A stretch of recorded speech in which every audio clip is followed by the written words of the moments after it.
Fearless, confident, aggressive. The fishing vessel Time Bandit. Time Bandit is like our biggest, baddest brother. The boat is just a beast, and it's designed to pound through 100-foot waves and survive. The Time Bandit's like our family crest. This boat's our soul. For 21 years, the Time Bandit has been on a quest for crab glory. I look at the Time Bandit as like a war buddy. Watch out, watch out, watch out! We've been through battle together. But decades of battling the Bering Sea We're gonna get hit by one here. You're not just thinking. have left the vessel battered and bruised. This boat has given us everything it's had for 21 years. Now we're looking like we're beat up, we're beat down, we're about ready to be like all the other boats and sink. Now, they have to rebuild their boat before the start of the next king crab season. My main goal is to bring this boat back to be in better condition than it was 21 years ago when we built this boat with her dad. Follow the hill strands race to create the Time Bandit of the future while exploring its rich and storied past.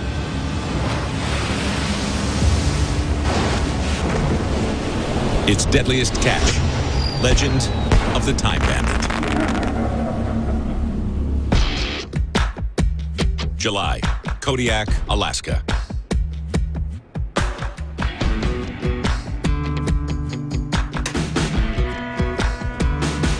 Here's Eddie right now, pulling up the boat. The 113-foot Time Bandit approaches the shipyard, ready for a complete overhaul. Eddie's sweating some bullets because there's boat owners watching right now. All on him. Bring it on. You see that damage on the bow there that punched in on the port side? We got beat up so bad. We've never had an ice shear as bad as this. That's the worst damage we've ever done to our boat. During the recent Ohelio crab season, Get everybody up here! Ice everywhere! the Time Bandit came to blows with some of the deadliest ice the Bering Sea has ever seen. I don't care if it takes $1 million to get this boat fixed up, because I'm never going to go face that ice pack again until I have 1 inch of steel in front of that bow and I have brand new engines. There they go. Now, the vessel needs major repairs and renovations before it's ready to fish again. 700,000 pounds just moving around like nothing, like it's a little Yeah. can. The Marine lift hoists the 300-ton vessel with ease. We have 2 months to spend $750,000 to fix this boat, and we have to be ready for red crab. Failure's not an option. He holds my future in his hands.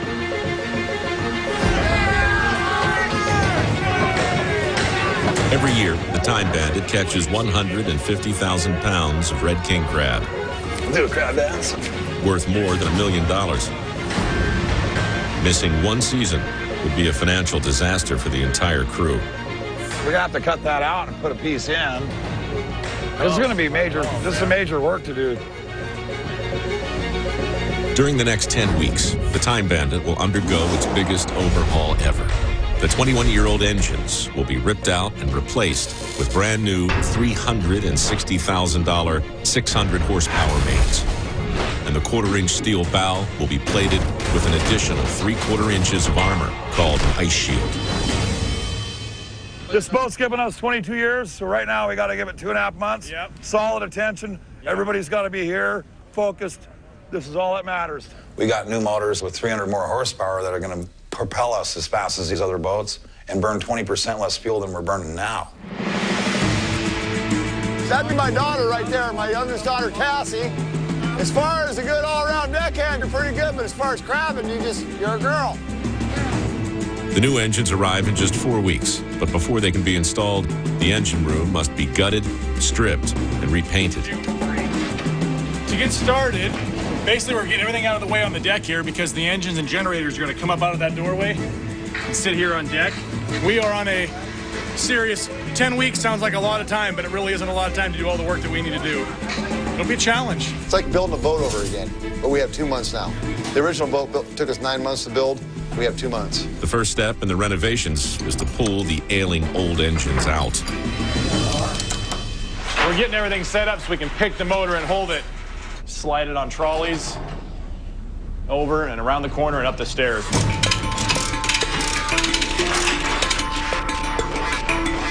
Pull your line in a little. There is the motor. We're good, Ed. You got it, man.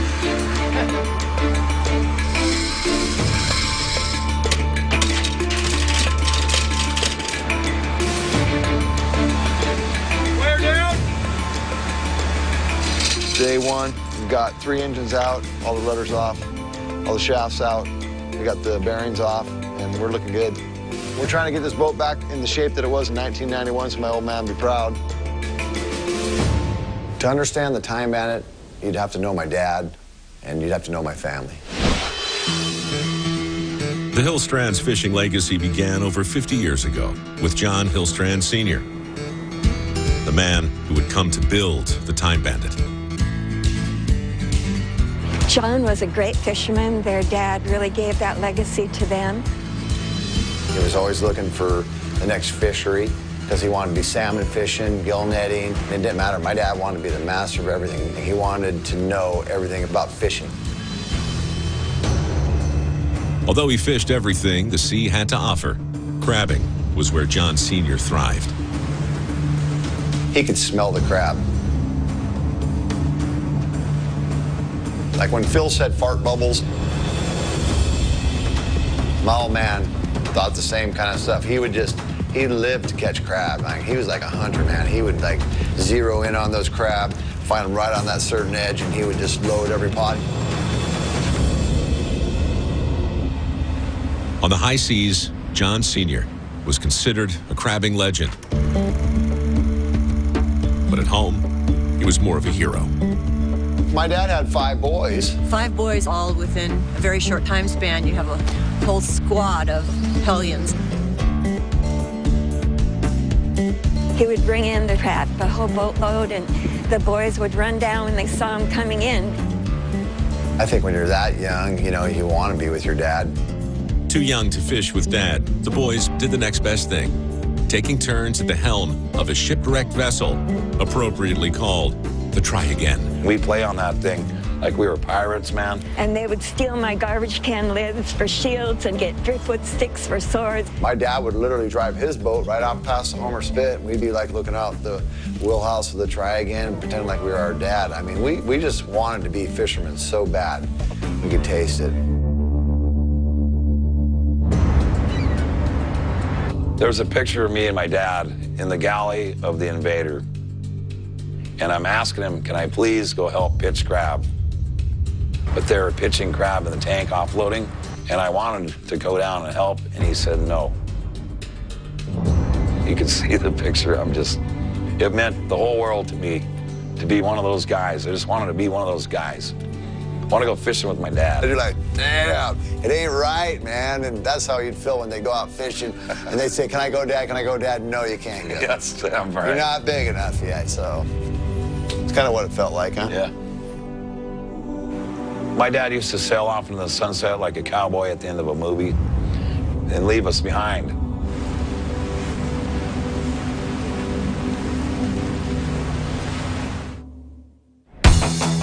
Back in the Kodiak shipyard, We're down. the crew continues to prep the ship for its new motors, scheduled to arrive in just 21 days. The engine room is completely gutted. There is no engines, no generators, nothing. And my voice is echoing in this engine room, and it's really, really weird. After 7 days of gutting and removing the engines, they're ready for phase 2 in the engine room remodel. What we're doing is we're cutting the side of the boat out on both sides so I can sandblast in here and paint everything.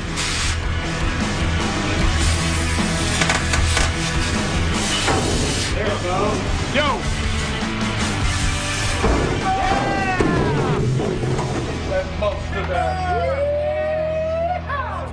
Suiting up. The entire engine room needs a fresh coat of paint before the new motors can be installed. Our boat's been rusted out for 21 years, and so I'm going in to take off all the paint down to bare metal so we can put this special coating on. But first, the crew must sandblast 21 years of built-up paint from every crack and crevice. A painstaking 3-week job.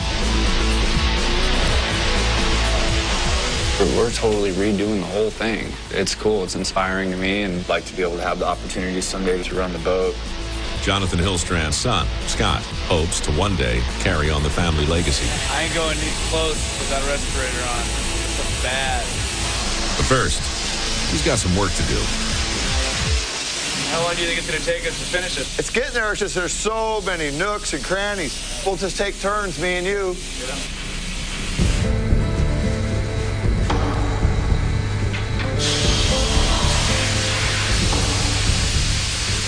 After 15 days, 700 square feet of the engine room have been sandblasted, leaving 200 more to go.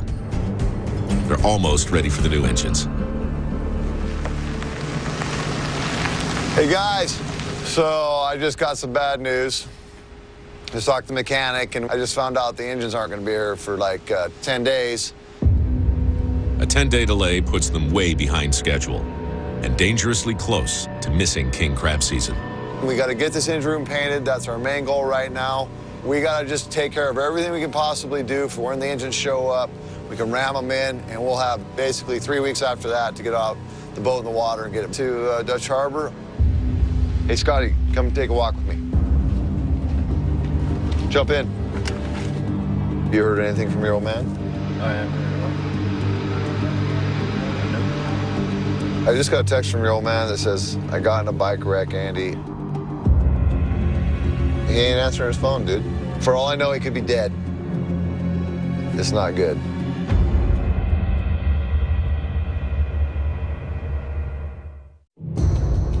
In Kodiak, Alaska, the Time Bandit is 3.5 weeks into a massive overhaul. But work is at a standstill after Jonathan Hillstrand's untimely motorcycle accident. And there's practitioner here. I think you okay? Yeah. Hi, John. I'm Catherine. I'm the nurse practitioner. Hey. Nice to meet you. Yeah. I'm pretty sure I'm broke. You know, you broke your ribs a few months ago, it looks like. Yeah, three months ago. But what looks like happened is that these ribs were refractured. This one's broken, and this is broken right here. I can see that break right there. So I don't have any choice. I got to get my boat ready, so I have to let them heal the way they are. So I'll have to come in and have you guys check me in a couple of months. Yeah. The other thing that will be important is it looks like your lungs have some smoke. Yeah, no smoking. No smoking. Yeah. Okay, I won't let you down. Okay, now remember, no smoking. I will not smoke. Okay. Well, this has come out at perfect time, and now I'm hurt. Couldn't be better than this, huh?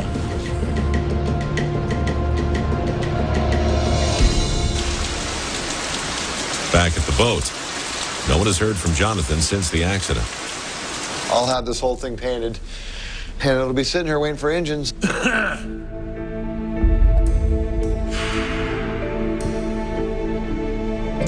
You picked a fine time to show up. You leave us cryptic messages that you've been in bike wrecks and you don't answer your phone. They scared the hell out of us. We didn't know. Dude, you freaked us out. It's not good to do to us, dude. I got it hurt pretty bad. I know I broke my ribs again. What'd you do? You laid over a bike? I got cut off, and then I punched it around this guy, and the bike came out from underneath me. I just went through this. I just got healed, and now I got to do this again. 12 weeks ago, Ready? Here we go. a 3-second bull ride left John with 4 broken ribs. You've been up on a bull, now you're up on a motorcycle. You need to knock that off. All right, brother, go to the hotel, get some rest. See you in the morning shift. I'm glad you're alive. How about let's put 4 engines in a boat? There's no other choice. Oh, I know that. Looking at me, looks like a 90-year-old man, dude. I just never really get hurt. So I've been lucky that way, but my luck's running out. You're never supposed to drive your bike faster than your angels can fly.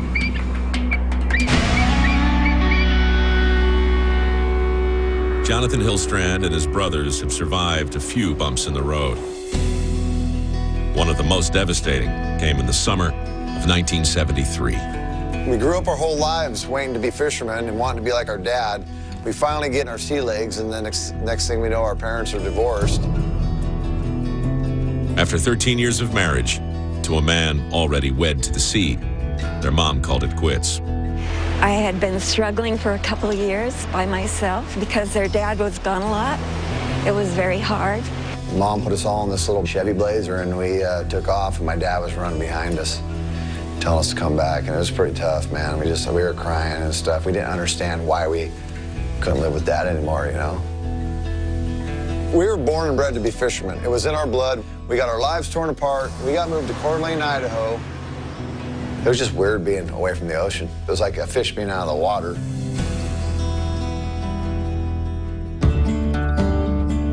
The boys adapted to a life in Idaho, but the Bering Sea was calling. I think being away from the ocean made me want to come back and be a fisherman more. Ultimately, their time was split between the two. Every winter, we'd go to school and then come back to Homer and go fish in the summer. So it was like my mom and my stepdad were going to go into church and making us good little kids. So we'd go from, no, so to, hell yeah! Woo! Summertime! We're back fishing. Fish on! Fish on! Every summer, they would return to John Sr., not as sons, as deckhands. You'd go at 4 in the morning, and you'd get done around midnight unloading the fish, and we'd do it all again all summer long. The boys would come back from fishing. When they were a little bit older, they started making money. My buddies are working at the car wash or whatever, mowing lawns, and we're up there harvesting salmon, Alaska red salmon, making good bank. 16 years old, I came back with $16,000, and I bought my first 1970 GTO with a 455 in it. I found out that the chicks kind of like guys with cars and money and stuff like that. They were hooked on fishing and the fast cash that came with it. I remember on senior week, my teachers were saying, what are you going to do with your life? You need to go to college and get an education. I'm thinking I made more in one summer than you make your whole year. So I'm going to be a crab fisherman.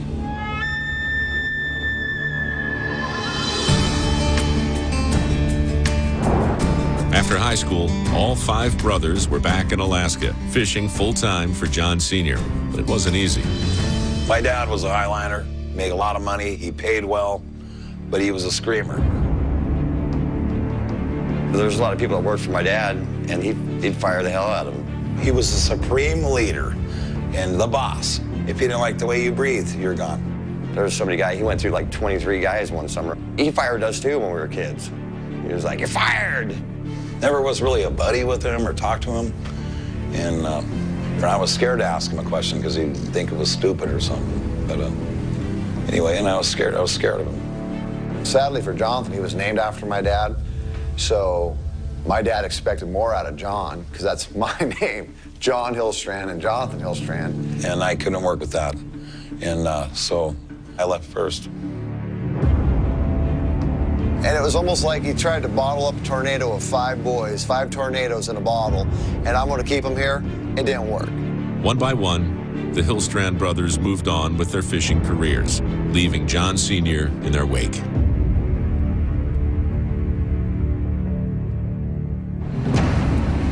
Back in the shipyard.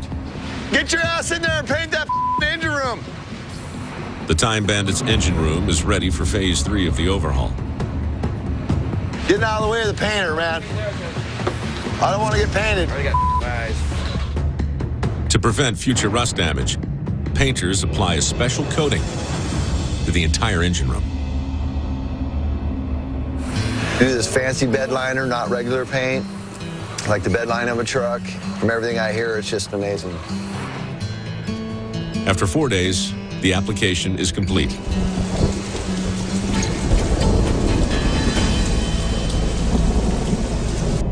Oh my God, this is the worst paint job I've ever seen in my life. But the new paint job came with an unexpected price. This is atrocious. The contractor that Andy hired for the engine room's specialty paint job fell short of the task. I spent 3.5 weeks doing the most beautiful job sandblasting an engine room you've ever seen, and I walked in my engine room, and it's the worst engine room paint job I've ever seen in my life. This guy's gonna show up to my boat and try to look me in the eye and tell me that he did a good job on this boat. I might punch him in the face. Help myself. Let's go. It's just covering the steel. It's not adhered to the steel. It's not stuck to the steel. It's just like a rubber coating. So it's going to rust the whole thing. So we got to pull it all off. The late motors arrive tomorrow, but can't be installed until every inch of the engine room is restripped and repainted. I can't put into words how screwed I am right now. I don't know if we're going to make the season. And if I'm sitting here when the gun goes off, you have to put me in the mental hospital.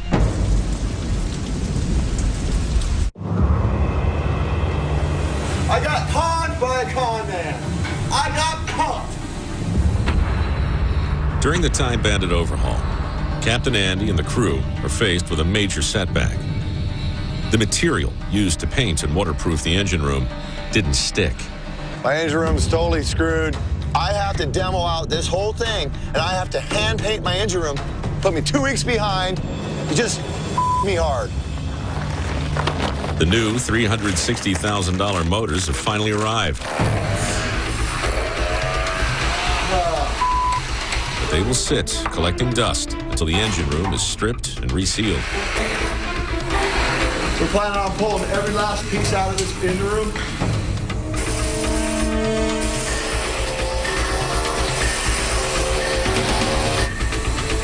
It's gonna be a long one.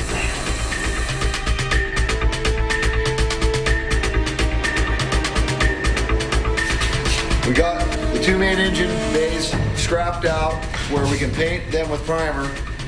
Then come tomorrow morning, we can paint with white paint. And then we're ready to set the mains inside of there. They'll strand out.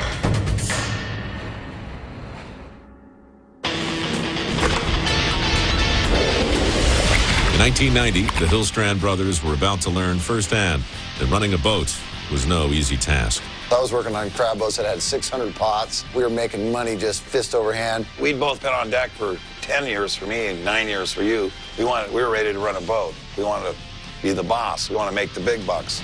They made it to the top. John and Andy skippered boats while Neil engineered. But there was still one thing they wanted, a boat of their own. The old man reels us back in and I said, hey, I'll tell you what you'll do. I'll help you guys out and help you with your dream. John Sr. made his sons an offer they could not refuse. He told us, I'm going to build this boat.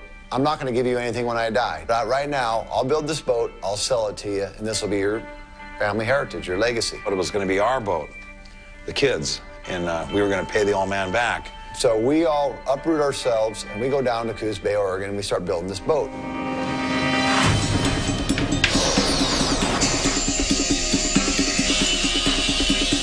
In August of 1990, John Sr. and his sons began building the Time Bandit.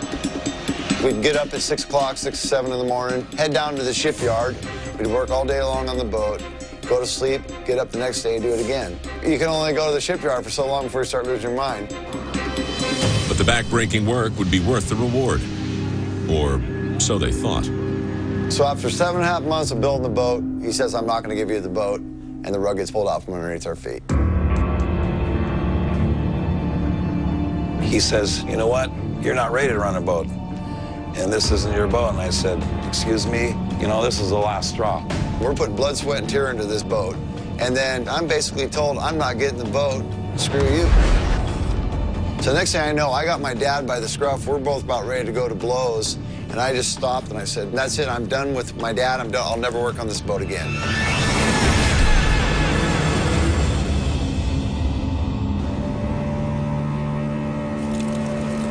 We got so much work to do. Of course, we're behind schedule. I didn't know when I told that guy to paint our engine room, it was going to put me 2 weeks behind schedule. Because I, as the king crab captain, have to have this boat out of here by the 3rd of October. Well, then you, as a king crab captain, better make sure that happens. That's why I'm here to do. Thank God we have 4 of us. Hey. It's my boat. It's your boat. It's going to be another boat, dude. You're going to know this boat inside and out. You're going to know every bolt that holds this motor together. You're going to know this boat as good as we did. We're getting back to old school, where everybody's on this boat that's going to work on this boat. We have so many changes. There ain't no celebrity guys showing up. Got it. Celebrity crab guys are the guys we call that just crabfish. But it's more than just crabbing. The boat works all summer long. You have to tender on the boat during the summertime. You basically have to marry the boat, and Scotty's not there. And that's why I'm not going to let Scotty run the boat. You want to put some blood and sweat into this boat, you can work on this boat. Yeah, you got to do the technique, yeah. You guys' whole life on this boat, you had David and Michael. You guys all split the seasons. No, we didn't. So, yeah, you did. No, we didn't. I ran this boat for salmon 10. No, he didn't. on it for 10 months out of the year. I understand. So I started OP fishing in June. I got done in June. And I just feel like Andy doesn't want to give me the chance because he doesn't want to see me do good. I feel kind of like I'm washed out of the will. What the does legacy even mean? Everybody gets so confused about what a legacy is. A legacy is what you give back to the world, not what you get. Scotty's not getting the boat. You think I'm proud of you? I know. You think I'm proud of you? He's proud of you. He doesn't tell you. I know. Scott, you're really hard on him. I'm not hard on your kid, dude. If I let your son take that boat and he killed somebody, tell me how you'd feel. I have total confidence that he could run that boat. Scotty will never be good enough. No, he's good enough, but he just got to. My whole thing is live it, earn it. Phil Harris said it. You want it? Earn That's it. what the old man brought up. That's all I want. My old man told me, he goes, you'll never be ready to run a boat. I go, if I'm not ready now, then I'll never be ready, Dad. There you go. And F you, bye-bye. What if I give this boat to Andy and he kills somebody? What if I give this boat to John, just like you just said about Scotty? Yeah. So you're never going to get the boat, Scotty. You. Not when I'm alive. So maybe the old man was a lot like Andy.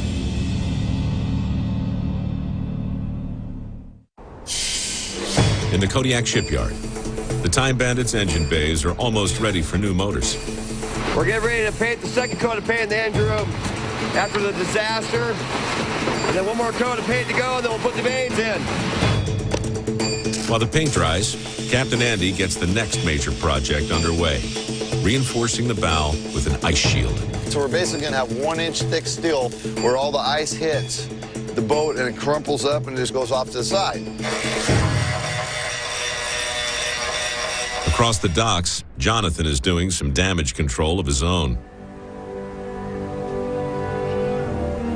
See all these boats around here? Every one of these boats start out with a lot of hard work and a dream.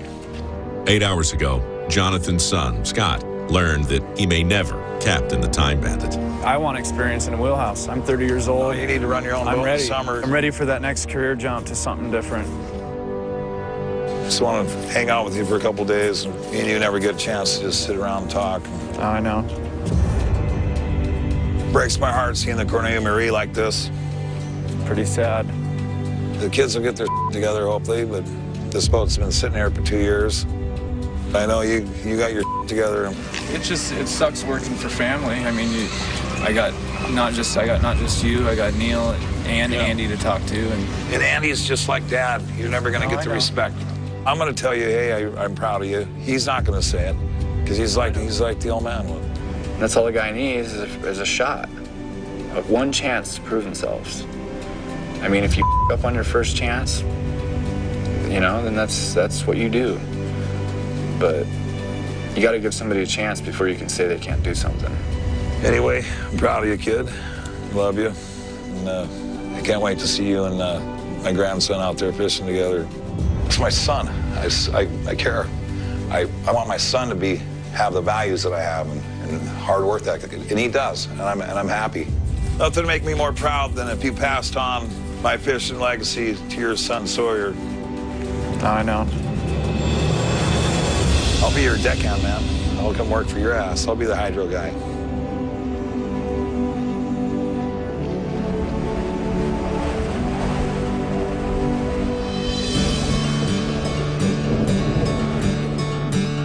The struggle to earn a place in the wheelhouse could be considered a family tradition. So after 7.5 months of building the boat, he says, I'm not going to give you the boat, and the rug gets pulled out from underneath our feet. I had this big blowout fight with my dad, and I go, be a man of your word. You told us you can't stand a thief or a liar. I go, and you got to be a man of your word. Sell us the boat. That's when we became men in his eyes. That's when we stood up to him. This is a big thing. That's what I think he was waiting for. He goes, okay, fine, I'll sell you the boat. You're going to lose it in the first year. 5 of you guys are a bunch of ups anyways. John Sr. agreed to sell his sons the boat for $1.6 million. He said, you're not going to make it. You're not going to be able to make your payments to the bank, and I'm going to have it back anyway. So we had one chance to prove him wrong. And that was king crab season 1991. comes now. The Time Bandit finally launched from the Coos Bay, Oregon shipyard on May 30th, 1991.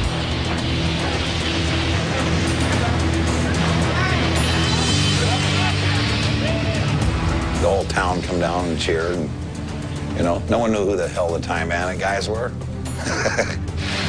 Full of floats. We take off this boat, we're young and dumb, just full of energy and all this stuff.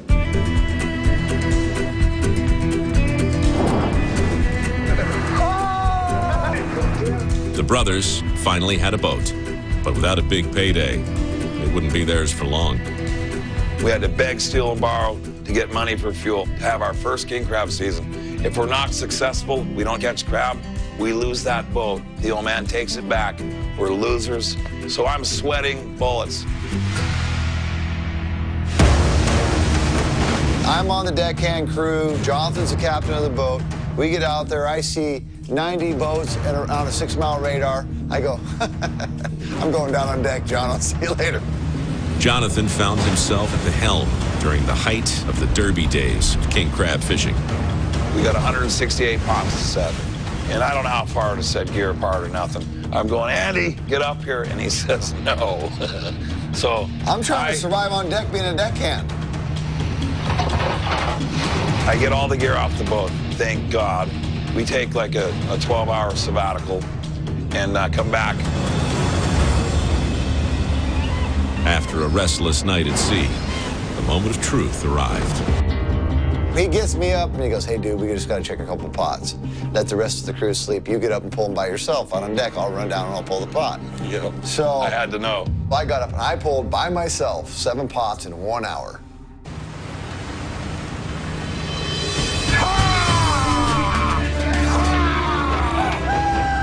Good God, we were on the mother lode. We landed on the mother lode and we didn't even know it. Right in the middle of Crab City, man. Right in the middle of 90 boats. The old man, he couldn't hate on us because we made like $250,000. He was happy. He actually went, those are mine. Look at those boys. What a kick in the pants, man. He was happy. Made $1 million that year. He said, you'll never make $1 million in your life. And so we proved him wrong. And he said that just to make us prove him wrong. So when you think my daddy gave me everything, my daddy gave me hard work and ethic. My daddy didn't give me no boat. But he gave me the chance, and it's what I did with that chance is what matters. And that's when the work began, and it hasn't stopped for 22 years. Back in Kodiak. It's go time. Time to put the engine in.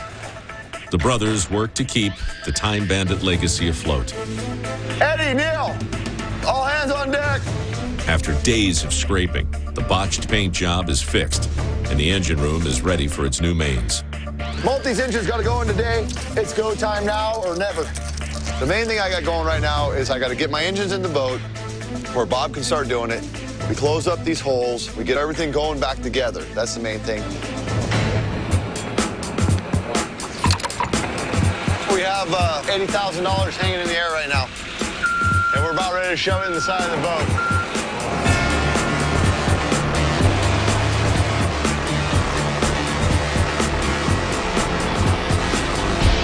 Okay, come in some more.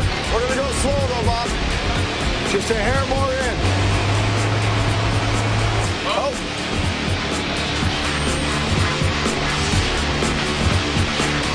We get this engine in, we got all of our engines in the boat.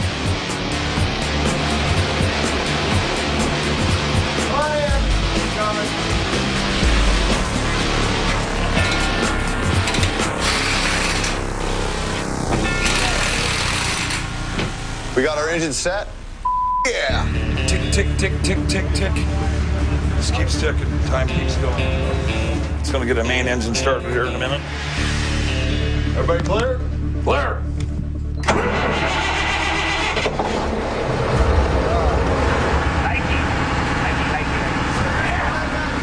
Now it's time to put the boat back together. Get back to work. 21 years, we've never missed a king crab season, and we're not going to start now. No. That's good.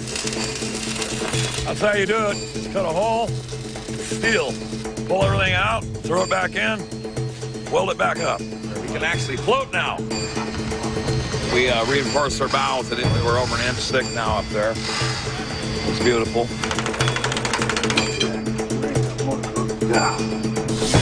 So, status. Captain's log. We're gonna be floating tomorrow. Let's go blow some up. Hillstrand's been blowing things up all the way dated back to Grandpa Earl, and that's where we got that bug from. We sell these at the store. Hey, get ready to run! Run, run, run! Oh, God! Oh, yeah! We still have all our fingers and toes. I don't know how and why in our eyes, our eyeballs. I don't know about you. That was awesome. We're going to get back so we get to work.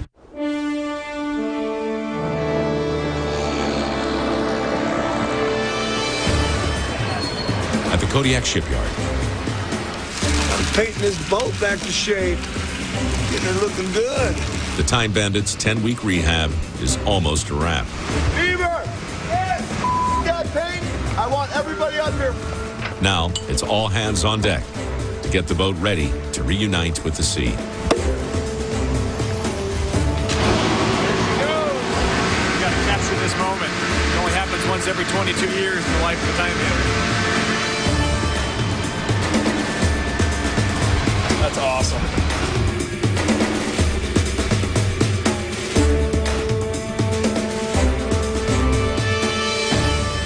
Gonna shed a tear. We're gonna go take a boat ride. Here we go. Check, check, check. Start engine.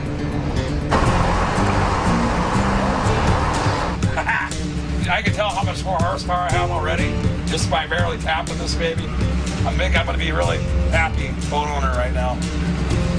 Thank you, God. Thank you. Over 2 decades ago, the Hillstrands bought the Time Bandit from their father and joined the ranks on the Bering Sea. There was 5 brothers involved back then. So we bought our brother Michael out. He became a doctor. My brother Dave, he's one of the head maintenance guys on the North Slope for oil. With 3 remaining brothers on board, the Time Bandit continued to thrive.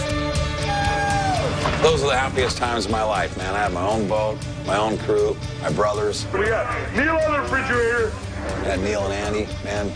We're making it work, man. We went into a year, and then turned into 2 years, and then 3 years, and then we had money to buy our own gear. I was married to that boat. The Time Bandit. What are you gonna say, son? Despite the boys' success in the eyes of the fleet, there was still one man that yearned to impress. That was my old man. No one was ever good enough for him. There was some big shoes to fill. But in 2002, that chance began to slip away. My old man said I got to go in the hospital. They're going to scope my lungs because I'm having pneumonia or something like that. John had a pneumonia, and he was in the hospital here, and they were talking about having to put him on a ventilator because he wasn't breathing well. And I'm like, whoa, you know, and I go in there, and there's my dad laying there on a breathing machine, just like my grandma was when I saw her die. And I was like, oh, this is not good. The boys were there, and they wanted him medevac to Anchorage, so I dispatched a medevac down to pick him up, and they brought him to Anchorage. And he didn't survive.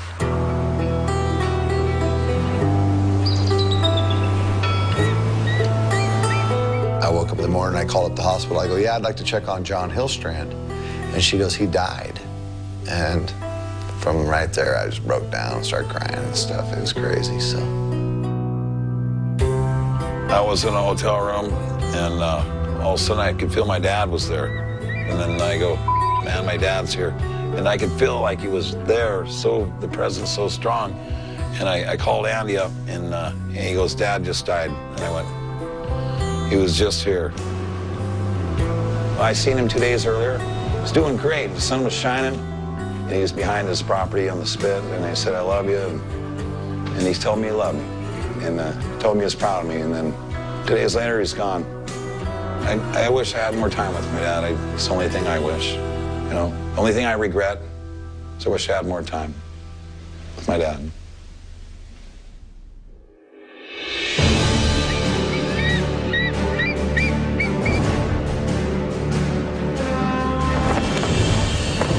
Back in Kodiak. Go ahead and cut loose. Cut her loose! Yeah! John Sr.'s legacy lives on as the Time Bandit launches for its 22nd king crab season. I worked 2.5 months to say, cut her loose, baby! We're going fishing!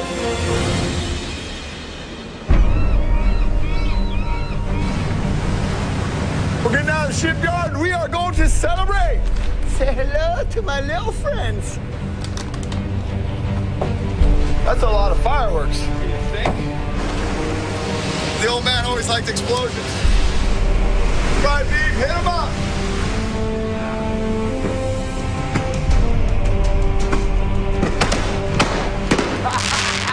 Yeah! We're finally a boat, so we're gonna do a little celebrating here. Time Bandit style celebration.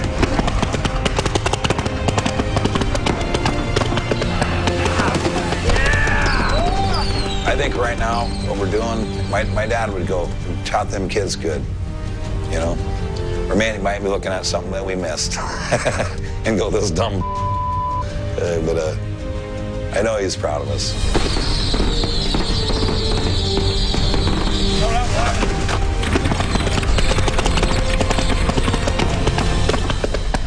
Me and the brothers have come a long way. Time Bandit's going to keep living on. Even if I'm not here, it's going to keep rolling.